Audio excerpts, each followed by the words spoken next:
कौन सा टूल है इसका मैं हेलो दोस्तों नमस्कार भाई, एक और वीडियो लेके आ गया हूँ। सुबह में डाला था, ठीक है, तो फटाफट देख लेना, वो इसको थोड़ा वोट कर। सेकंड क्वेश्चन पर यानी दूसरे क्वेश्चन पर आते हैं। इसमें लिखा हुआ है identify the tools from given pictures, यानी यह भी एक पिक्चर है। यह टूल्स क्या आपको आइडेंटिफाई कर रहा है, यानी ये कौन सा टूल है, इसका क्या नाम है, तो इसका नाम है सर्कुलर सॉ। ठीक है, यानी इस तरह का जो टूल्स होगा सर्कुलर सॉ होगा। अब हम तीसरा क्वेश्चन देखते हैं। तीसरे क्वेश्चन में क्या है, which of the following is the advantage of wooden farmer, यानी जो वुडन फार्मर का है उसका क्या एडवांटेज यानी क्या विशेषता है, तो इसका जो करेक्ट आंसर है 4 है। यानी इसका जो ऑप्शन है easy to assemble and dissemble, यानी जो वुडन फार्मर है वह निकालने और लगाने में आसान रहता है। लाइट वेट में भी इसी तरह इजी रिप्लेसेबल, यानी एक जगह से दूसरी जगह पर यानी बदलने में भी आसान रहता है। इसलिए इसका जो करेक्ट ऑप्शन होगा आप दी एबव।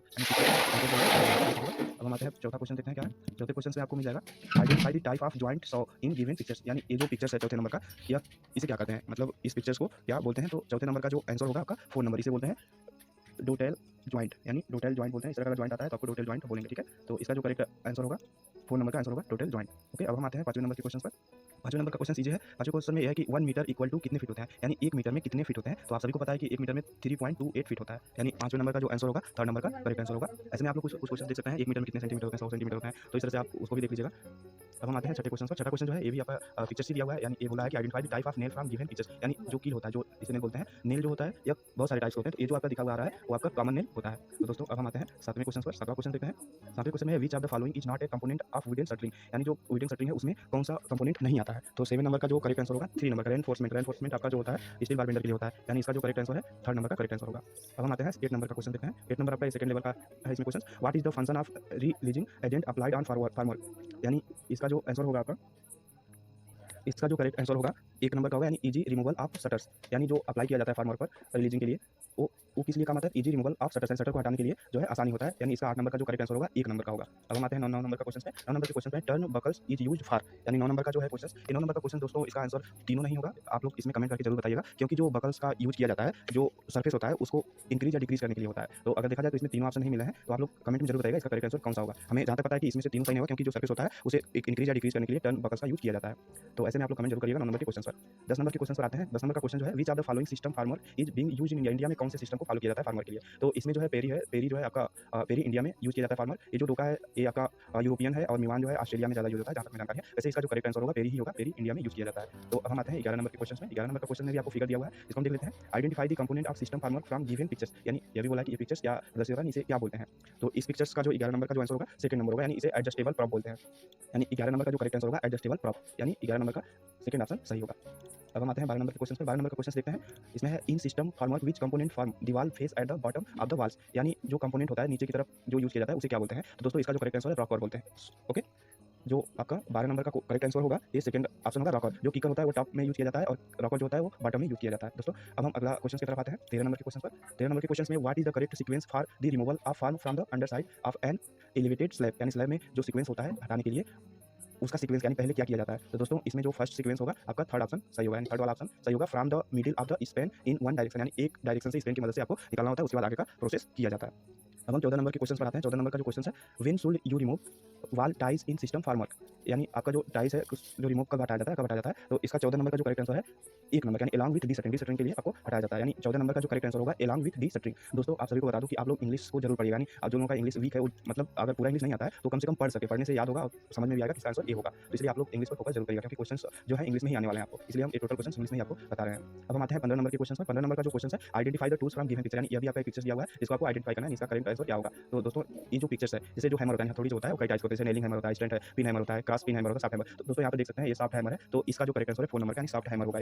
ऐसे में हम इसका भी आपको पिक्चर डाल देता हूँ, आप देख सकते हैं कई टाइप के हैमर है, आप गूगल पे भी जाकर सर्च कर सकते हैं टाइप्स ऑफ हैमर, वहाँ पर बहुत सारे टाइप्स के हैमर मिल जाएंगे। अब हम आते हैं 16 नंबर के क्वेश्चन पर। What is the purpose of covering reinforcement, यानी रेनफोर्समेंट को ढकने का क्या उद्देश्य होता है। तो इसका जो उद्देश्य होता है आपको सेकंड नंबर का ऑप्शन सही होगा, सॉरी इसमें 3rd नंबर का आंसर सही होगा, यानी जो रेनफोर्समेंट का ढकने का उद्देश्य होता है provide protection on the bars from corrosion और प्रोवाइड रेसिस्टेंस फ्रॉम फायर, यानी जो आग है धूल वगैरह से बचने के लिए उसको ढका जाता है, इसलिए इसका जो ऑप्शन होगा बोथ, यानी 16 नंबर का करेक्ट आंसर होगा बोथ होगा। अभी हम 17 नंबर के क्वेश्चन पर आते हैं। 17 नंबर का क्वेश्चन होगा identify the tools from given picture, यानी अभी आपको एक पिक्चर दिया हुआ है, इसको आइडेंटिफाई करना क्या है। जैसे यहाँ पे बोलते हैं किसे सूता बोलते हैं, कुछ लोग और बोलते हैं, तो इसका जो इंग्लिश में नाम है इस पिक्चर्स का नाम जो है 17 नंबर के क्वेश्चन का आंसर है 3rd ऑप्शन, यानी प्लम बॉब बोलते हैं इसे। वाटर लेवल आपका जो हॉरिजॉन्टल होता है लेवल नापने के लिए होता है, और जो प्लम बॉब है वह ऊपर से दीवार वगैरह इस तरह का नापने के लिए होता है, तो इसे हम बोलते हैं प्लम बॉब, यानी इंग्लिश में बोलते हैं प्लम बॉब।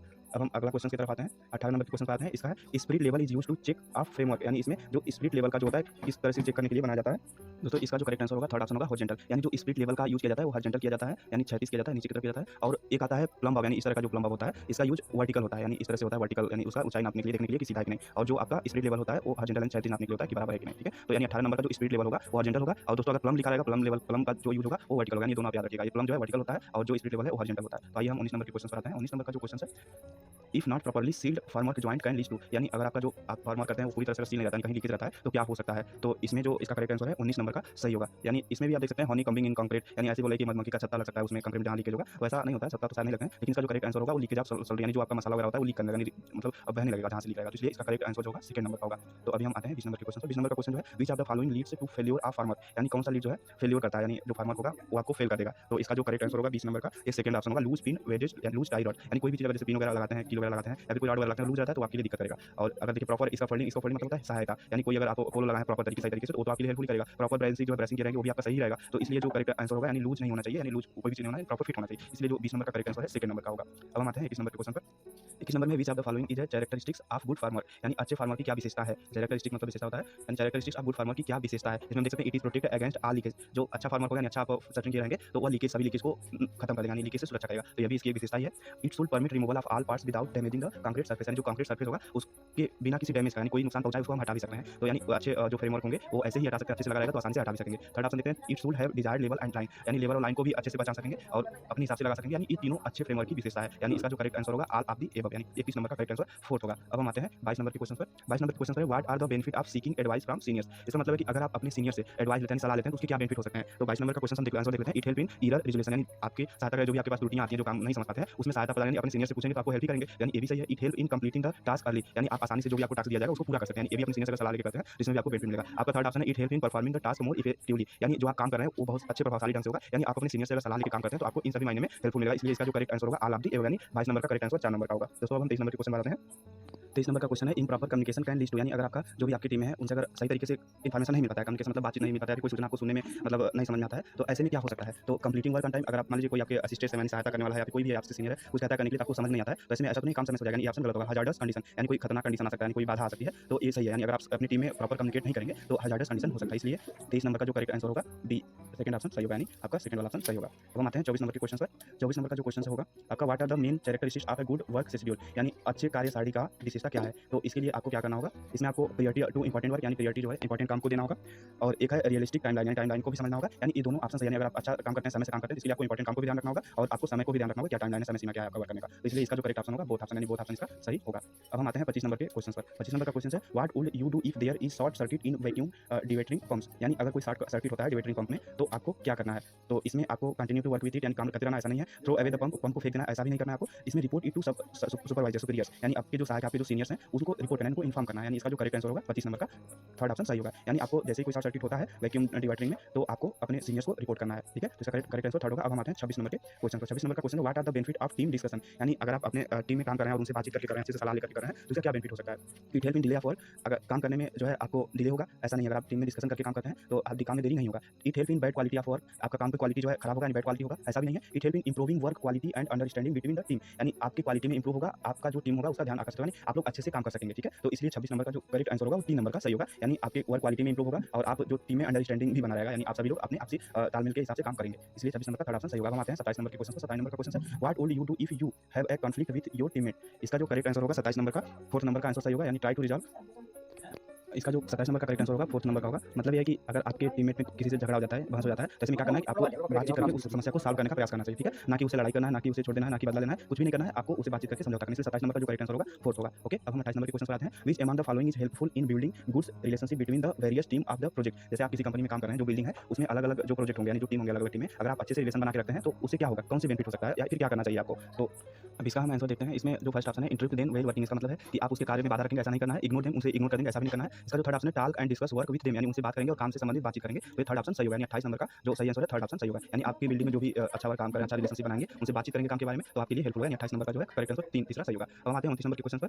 29 नंबर का क्वेश्चन है, what will you do to complete a task in the given time frame, यानी जो आपका समय सीमा है उसके अंतर्गत अगर आप अपने काम को कंप्लीट करते हैं तो क्या होगा आपका, ठीक है। तो 29 नंबर का जो करेक्ट आंसर है 3 नंबर का होगा, यानी आपको या तो समय सीमा के अंदर काम करना है आपको सही से, या फिर अगर आप समय सीमा के अंदर काम करते हैं तो क्या होता है, work with team by distributing work as per their competencies, यानी आपको जो है अपने टीम में काम को जो है डिस्ट्रीब्यूट करके काम को करना है। जो समय सीमा का टास्क दिया गया है उसके अंदर काम को करने के लिए आपको अपनी टीम में जो भी काम होंगे बांट के काम करना होगा, तभी वो काम समय सीमा के अंदर पूरा होगा। ठीक है, सो लेजी बिहेवियर, आप अपना व्यवहार गलत रखेंगे यानी खराब व्यवहार दिखाएंगे, ऐसा नहीं करना है। वर्क एलोन, अकेले ही काम करना है, ऐसा भी नहीं करना है, मिल मिलाकर के काम करने से 29 नंबर का जो सही ऑप्शन होगा तीसरा सही होगा। अब हम आते हैं 30 नंबर के क्वेश्चन पर। 30 नंबर का क्वेश्चन है, what would you do if you have surplus material, अगर आपके पास जो मटेरियल ज्यादा हो जाते हैं, यानी जो आपका अच्छा मटेरियल अगर ज्यादा हो जाता है आपको क्या करना चाहिए, थ्रो इट अवे, उसे फेंक देना चाहिए, इसे वेस्ट समझना चाहिए, ऐसा कुछ नहीं है। इसका जो ऑप्शन होगा थर्ड ऑप्शन होगा, keep it in good place to avoid wastage, यानी जो खराब मटेरियल से बचाने के लिए, यानी खराब होने से बचाने के लिए अच्छी जगह पे इसे रख देंगे ताकि इसको बाद में यूज कर सकेंगे। ठीक है, इसलिए करेक्ट आंसर होगा 30 का सही होगा, 30 का थर्ड सही होगा। अब हम आते हैं 31 नंबर के क्वेश्चन पर। 31 नंबर का क्वेश्चन जो है, what are the demerits of bad housekeeping, यानी खराब हाउसकीपिंग का क्या डिमेरिट्स है। तो 31 नंबर का जो करेक्ट आंसर होगा फोर्थ होगा, मतलब ये है कि हम पहले आंसर देख लेते हैं, पढ़ लेते हैं। It may cause tripping of worker, second है it may cause unforeseen accidents, third number है it may leads to fire, मतलब है आग लग सकता है, आप फ्लीज कर सकते हैं, इसमें मतलब कोई भी घटना कर सकता है अगर आपका खराब हाउसकीपिंग होता है तो, इसलिए ये चारों ऑप्शन आपका सही होगा, इसलिए इसका जो करेक्ट ऑप्शन होगा 31 का 4। ठीक है, अब हम 32 नंबर के क्वेश्चन पर आते हैं। What would you decide to do first, आपको पहले क्या डिसाइड करना चाहिए अगर आप काम पे जाते हैं, आपको क्या करना चाहिए। Task which are not on priority, यानी जो आपको प्रायोरिटी में नहीं है उसको काम करना है। Task which are on priority, जो प्रायोरिटी यानी जो आपको पहले से काम करना है उसको ही करना है, तो इसका करेक्ट आंसर होगा सेकंड नंबर, यानी जो आप इंपॉर्टेंट है काम करना इंपॉर्टेंट है उसको ही पहले करना है, जो इंपॉर्टेंट नहीं काम उसको आप बाद में भी कर सकते हैं, इसलिए 32 का करेक्ट आंसर सेकंड होगा। अब हम आते हैं 33 नंबर के क्वेश्चन पर। 33 नंबर का क्वेश्चन है, why work schedule are important, यानी वर्क शेड्यूल क्यों इंपॉर्टेंट है। तो ये किसके लिए है, it help us in delaying a task, यानी जो काम होगा जो टास्क दिया जाएगा उसको डिले करने में सहायता होगा, ऐसा नहीं है, ये भी गलत है। It help in delay of the project जो कार्य सीमा का प्रोजेक्ट का उसमें देरी करने के लिए हम शेड्यूल को समझेंगे, ऐसा भी नहीं है। It help in understand the timeline and sequence of activities, इसका मतलब है कि आप जो काम करेंगे उस समय सीमा के अंदर करेंगे और सीक्वेंस में करेंगे, तो उसमें आपको हेल्प होगा, वर्क शेड्यूल को जानेंगे तो अंडरस्टैंडिंग टाइमलाइन होगा और सीक्वेंस में काम करेंगे, इसलिए 30 नंबर का जो करेक्ट आंसर है थर्ड ऑप्शन 7, तीसरा ऑप्शन सही होगा। हम आते हैं 34 नंबर के क्वेश्चन पर। 34 नंबर का क्वेश्चन है, which of the following is essential to understand the sequence of job, जो एसेंशियल जॉब है उसका सीक्वेंस क्या होता है, उसे क्या कहते हैं, यानी इसका जो करेक्ट आंसर है फर्स्ट है जॉब स्पेसिफिकेशन, यानी 34 नंबर का जो करेक्ट आंसर है जॉब स्पेसिफिकेशन। 33 नंबर का क्वेश्चन है, व्हिच ऑफ द फॉलोइंग को करना है, तो आप 35 नंबर का करेक्ट आंसर 1 नंबर होगा। अब